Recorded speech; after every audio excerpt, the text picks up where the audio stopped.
In your Yarny Box kit, you'll find that the magic ring is already started for you. This is so that we can start off the project nice and easy and you don't have to worry about a complicated beginning. This is the very first round of the project. Here you'll see I'm pointing out the little V's. These are actually stitches, so you should be able to go around the circle and count 6 stitches or 6 V's. The stitches are what you're going to be working into in the next round in order to build on your project. You'll also find 2 stitch markers. This blue one here is marking the very first stitch of the round. That's where we're going to place the first stitch of the next round.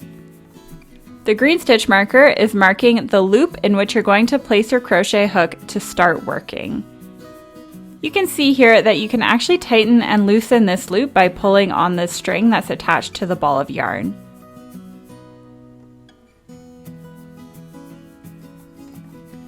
There are 2 different ways in which you can hold your crochet hook. This first way is like a knife. The second way is like a pencil. I personally find the pencil hold a little bit easier, but it's up to you. You can play around and hold your crochet hook however you'd like. Next, you're going to take the yarn that's attached to the ball of yarn and wrap it a couple times around your finger. And then I like to pinch the magic ring with my middle finger and thumb like this. Again, this is just how I like to work on my projects, but as you go along, you can play with how you want to hold everything. So you can remove the green stitch marker and pop in your crochet hook into that loop. You're going to want to tighten the loop to make it so that it's pretty tight on the crochet hook. Don't make it so tight that you can't move the crochet hook, but you definitely don't want it to be too loose. Something like this is appropriate. The trickiest part about learning how to crochet is learning how to hold everything in your hands. I definitely recommend rewatching the beginning of this video until you get the hang of holding everything. And if you accidentally undo your magic ring, I have a tutorial linked down below of how to redo that. So let's get started on round 2. We're going to start off by removing the blue stitch marker. You can pull on it a little bit and you'll find a little hole. That's exactly where we're going to be inserting our hook into to make the very first stitch of round 2. So once you pop out your stitch marker, you're going to insert your hook exactly where the stitch marker was. Before we insert a hook, I just want to make sure that you're holding your hook properly. So you want to make sure it's parallel to your body and make sure the hook is facing downwards. That's going to make it a lot easier to guide the yarn in and out of each stitch. So pop your hook into the stitch. Again, it looks like a V, so now you should have 3 little loops on your hook. Next, we are going to yarn over, which means we're grabbing the yarn with our crochet hook like this, and we are gliding the yarn through the first 2 little loops on our hook like so. And now we're going to do that again, so yarn over and pull the yarn through the 2 loops on your hook. This is called a single crochet. This is the first stitch of the round. Our next stitch is going in the exact same stitch that we were just in. So this stitch and not this stitch. We're going in the same hole that we were just in. So insert your hook into that little V, yarn over and pull through the first 2 loops like so. Now you have 2 loops left on your hook, so yarn over and pull through those 2 remaining loops. What we just did is called an increase because we popped 2 stitches into 1 stitch. Now you're going to count down 2 stitches away from the loop or the first stitch that we made, and you're going to mark it with a stitch marker. Next, we're going to make another single crochet in the next available stitch. So that's going to be this one here. Pop in your hook. There's 3 loops on your hook now. Yarn over and pull through the first 2 loops. And then yarn over again and pull through those second 2 loops. That was 1 single crochet. Now we're going to make our second single crochet in the same exact hole. So in the same place we just were, yarn over, pull through the first 2 loops, yarn over again, pull through the second 2 loops. Again, this is called an increase because we placed 2 single crochets into 1 stitch. So now we have 4 new stitches, but we've only worked into 2 stitches from the previous round. So here I'm just pointing out with my thumb the 4 new stitches that we've done. Carrying on to the next stitch, we are going to make a single crochet.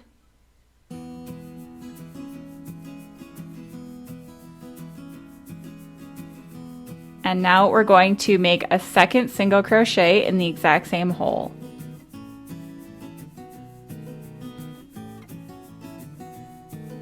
Moving on to the next stitch. Again, here's your first single crochet. And here's your second single crochet in the same stitch. Again, popping your first single crochet in there and your second single crochet. And now we're moving on to the very last stitch of the round. 1 single crochet and 2 single crochets. That completes round 2. So because we placed 2 single crochets in each of the stitches of the previous round, we now have 12 little V's or 12 stitches in this round.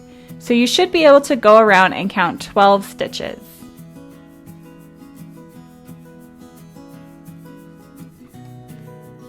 For round 3, we are going to begin by removing our stitch marker, and we are going to increase in every other stitch around the circle. So insert your hook and place 1 single crochet in the stitch where your stitch marker was. Just 1 is going in here, it's not an increase.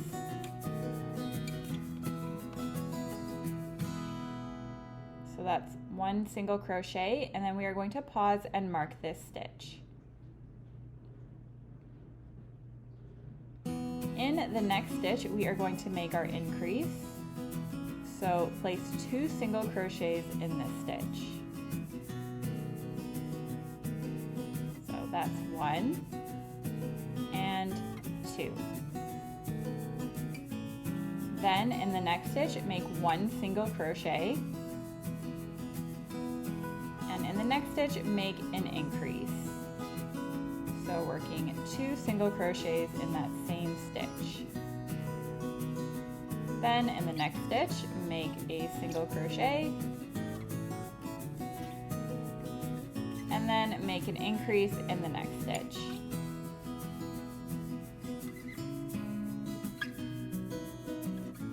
Then single crochet and increase. And keep repeating this pattern of alternating between single crochets and increase until you get back to the stitch marker.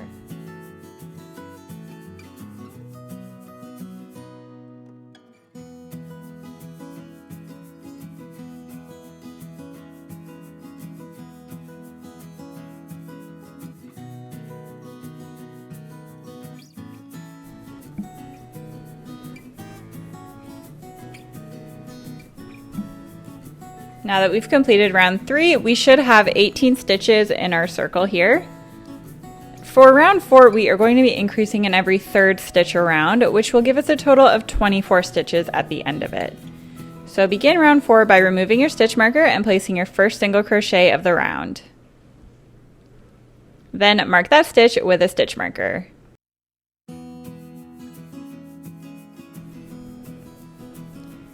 In the next stitch, we are going to be placing another single crochet as well.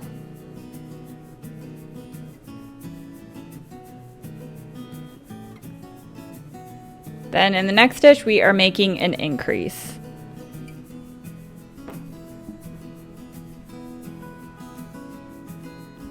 So single crochet, single crochet, then make an increase. And keep repeating this pattern until you get back to the stitch marker.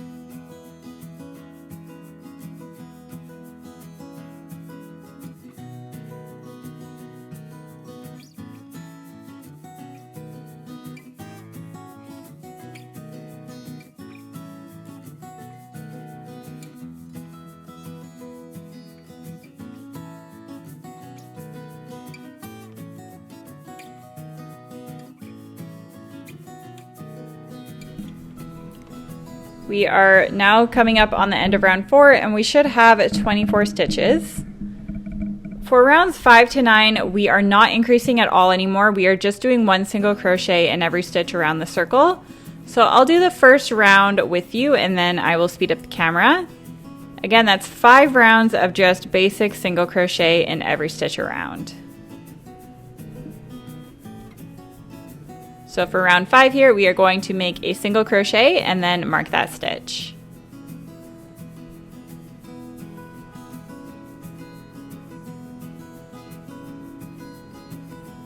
And now we are just going to single crochet in each stitch around.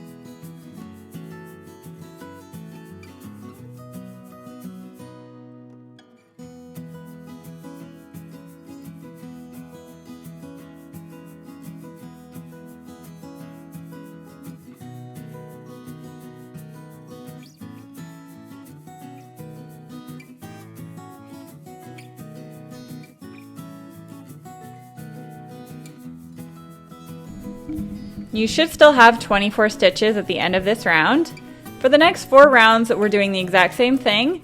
So I'm going to speed up the camera and I'll see you back once you've done 4 more rounds. We'll be going on to round 10 by the end of it.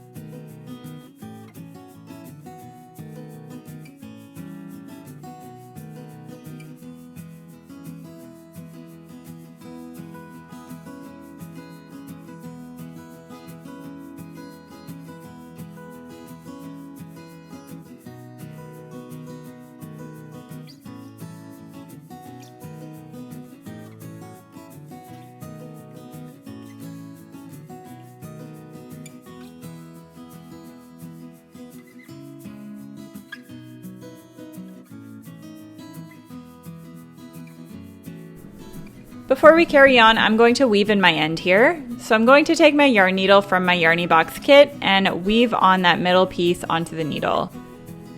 This is going to secure that piece so that it doesn't come unraveled later on.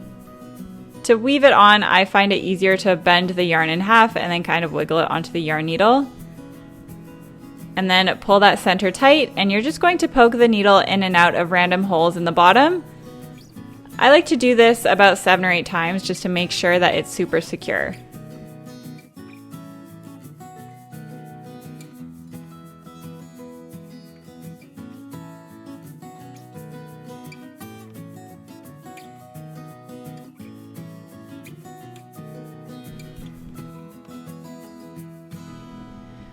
So the body of the duck works a little bit different than regular amigurumi plushies. We are going to fasten off the body here and we are going to sew half of it shut up to about there.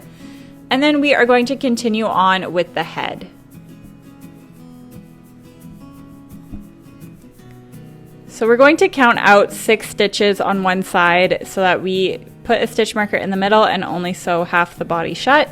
So here I'm counting out 6 stitches.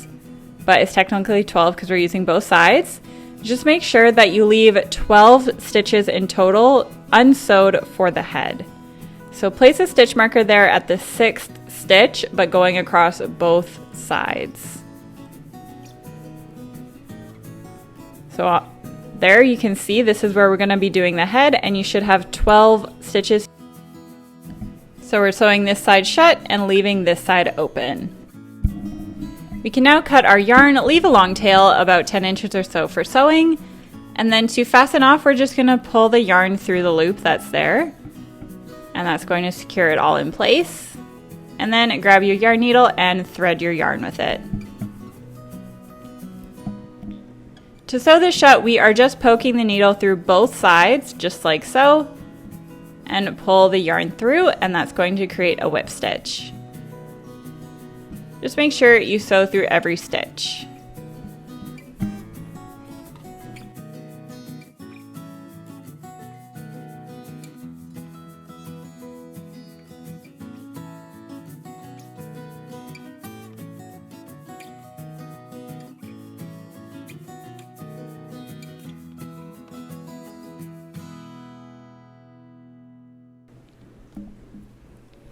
And again, just be careful here of leaving 12 stitches open for the head. And once you've sewed that, you can remove your stitch marker. And I'm going to weave in my end just by going back through the body.